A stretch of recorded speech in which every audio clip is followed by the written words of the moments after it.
We were in this neighborhood a couple months ago. We're back doing another townhome. So we're gonna activate this passive vent pipe with a Radon mitigation fan. I'll show you how we're doing that today. First things first, there's no receptacle here. You can see, so we're gonna add a receptacle.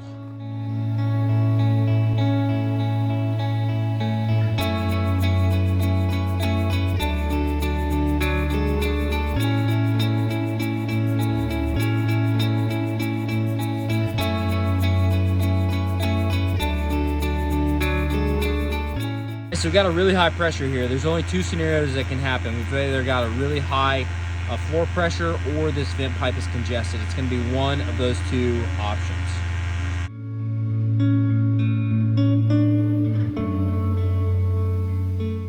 Okay, so the vent pipe is congested. We believe it's in this chase right here behind this big return. So we're going to see if we can get the return out so we can access the vent pipe and then hopefully put all this back together. It's a big hopeful here. All right, so we took out the return right here. You see we took off the grate, everything required, and we put the return up top. So we just temporarily pushed everything up, and bingo, here's our Radon pipe right here underneath. So that's gonna be a ton of fun to try to connect to, but let's see if we can make it happen.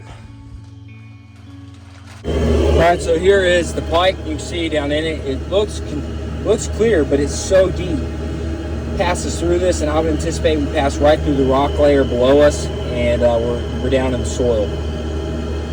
Okay, so I just bust out part of this pipe, and you can see the pipe passes right through the rock layer. So why is this not working? Because we're not in the plenum beneath the slab. We're creating vacuum below that plenum. This probably is embedded in the clay soil. We're gonna cut this out. We're gonna take and core this out, dig it out, and put it all back together. Okay, so this is our new suction point. We repaired this right here and put it all back together. And we're about to close this hole up, but I'm gonna show you. Let's go across the house. I'm gonna show you what the pressure looks like on the floor. Initially we had minus 2.3. Let's go take a look at it. Okay, so this is the floor pressure now. We had minus 2.3 pascals here initially, and we're at minus 366, 67.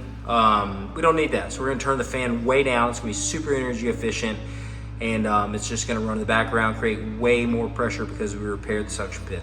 We just put the plenum back together. Let's take a look, make sure everything's vented straight. We're good to go. It's looking fantastic. So we're gonna close this thing up. About to get out of here. Dial the fan in. We're at like 12 watts of electricity, and we're still at minus 57 pascals. We could go lower. However, the YouTube manometer up top is like really, really low right now. And when we start to get that low, the audible alarm does not like that range. We need to have at least a little bit of suction in the YouTube manometer. So we've left it here. This gives us about 0.4, 0.5 inches on the manometer, but we're looking pretty good right now.